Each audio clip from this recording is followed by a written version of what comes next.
ग्यारह अप्रैल तारीख थी महात्मा ज्योतिबा फुले की जयंती की, और इंदौर ने इस दिन को सिर्फ मनाया नहीं, जी कर दिखाया।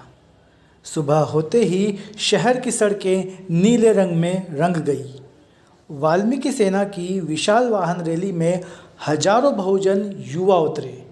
हाथों में झंडे, दिलों में जोश और जुबां पर एक ही हुंकार, जय भीम, जय वाल्मीकि। ये सिर्फ नारे नहीं थे, ये उस समाज की आवाज़ थी जो अब चुप बैठने को तैयार नहीं।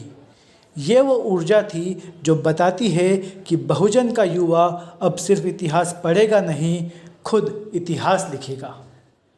और जब शहर का एक हिस्सा सड़कों पर हुंकार भर रहा था, ठीक उसी वक्त इंदौर के पंचशील नगर में भविष्य की नींव रखी जा रही थी। बौद्ध समाज ने एक कदम शिक्षा की ओर कार्यक्रम में बच्चों को वो कहानियाँ सुनाई जो किताबों में कम मिलती हैं। महात्मा ज्योतिबा फूले और माता सावित्रीबाई फूले का वो संघर्ष, जब लड़कियों के स्कूल खोलने पर पत्थर बरसते थे, लेकिन उन्होंने कलम नहीं छोड़ी। आज उन्हीं फूले दंपत्ति की प्रेरणा से बच्चों ने शपथ ली, हम पढ़ेंगे, हम जागरूक बनेंगे और हम इस समाज को आगे ले जाएंगे। सोचिए, एक ही दिन, एक ही शहर, एक ही महापुरुष की जयंती। एक तरफ सड़कों पर आंदोलन का जोश, दूसरी तरफ क्लासरूम में शिक्षा की मशाल। महात्मा फूले ने कहा था, विद्या बिना मति गई। इंदौर ने आज बता दिया कि मति भी चाहिए और गति भी। नारे भी ज़रूरी हैं और ज्ञान भी। ये दो तस्वीरें अलग नहीं हैं, ये बदलाव की गाड़ी के दो पहिए हैं। एक पहिया रुका तो गाड़ी रुक जाएगी। तो सवाल ये है, क्या इंदौर की ये दो तस्वीरें पूरे मध्य प्रदेश के लिए एक मिसाल बनेंगी? क्या नारे और किताब जब साथ चलेंगे तो बहुजन समाज की तकदीर बदल जाएगी? आप क्या सोचते हैं?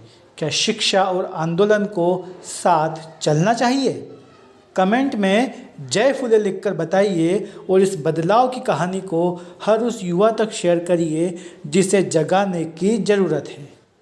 मैं हूं नितिन लाहौरे, आप देख रहे हैं मीडिया प्रमुख। लाइक, शेयर, कमेंट और सब्सक्राइब ज़रूर कीजिए। पंचशील नगर में आज एक कदम इतिहास की ओर जो कोचिंग यहाँ चलती है, आज उनके द्वारा महात्मा ज्योतिबा फुले की जयंती मनाई गई थी। इस उपलक्ष्य में आज हम यहाँ आए थे।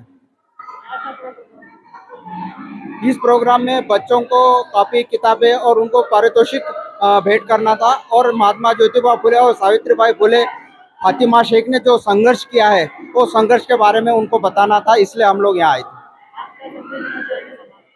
मैं ये समाज को ये संदेश देना चाहता हूँ कि जब महात्मा ज्योतिबा फुले और सावित्रीबाई फुले, फातिमा शेख ने जब ये बच्चों के लिए स्कूल चालू करा, तो एक छोटे से रूम में उन्होंने वो स्कूल चालू करा। धीरे धीरे वो लोगों को उनका कारवा बढ़ता गया, लोगों की जलन उनके प्रति होने लग गई, उनको इतने तकलीफ है, उसके बावजूद भी उन्होंने अपना ये कार्यक्रम अनवरत चालू रखा।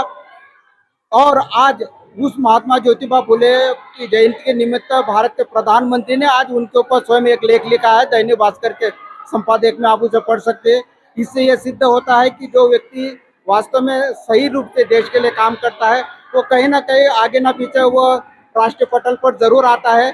उसे किसी की आवश्यकता नहीं पड़ती कि लोग उसको गुणगान गाए या ये वो करे या उसके साथ जनता वो करे। महात्मा ज्योतिबा फुले और फातिमा शेख और सावित्रीबाई फुले ने, उनके पास कुछ न होने के बावजूद भी जो मिशन चलाया, और आज भारत नहीं, पूरे विश्व में जो जहाँ भी भारतीय लोग हैं, आज उनके जयंती मना रहे हैं। मैं शशिकांत वानखेड़े सामाजिक सेवक के रूप में काम करता हूँ। बच्चे जी बिल्कुल, यहाँ पर केक काटा गया है महात्मा ज्योतिबा फुले जयंती के अवसर पर। साथ ही साथ समाज के दानदाता द्वारा उनको कॉपी, किताब, पेंसिल, शिक्षा से संबंधित सामग्री और कचौरी समोसे नाश्ता जो है वो भी करवाया गया है, आइसक्रीम उनको दी गई है। और आने वाले समय में बहुत सारे दानदाता ऐसे आएंगे और बेझिझक निस्वार्थ होके यहाँ के बच्चों के लिए देंगे, ऐसी आशा करता हूँ। समाज को यही संदेश देना चाहूंगा कि प्रत्येक नगर में, गांव में एक बुद्ध विहार होता है। वहां पर जो बुद्ध विहार होता है, वहां पर अगर समाज के सभी समाज के बच्चे अगर वहां पर पढ़ाई करने के लिए आएंगे तो निश्चित ही हमारे समाज का उद्धार होगा, सर्व समाज का उद्धार होगा। बच्चा शिक्षा की ओर अग्रसर होंगे और सही मायने में वही जयंती मना पाएंगे हम। महात्मा ज्योति फुले जी को वही हम समर्पण भावना से देना चाहेंगे। मेरा नाम सम्रत मोरे।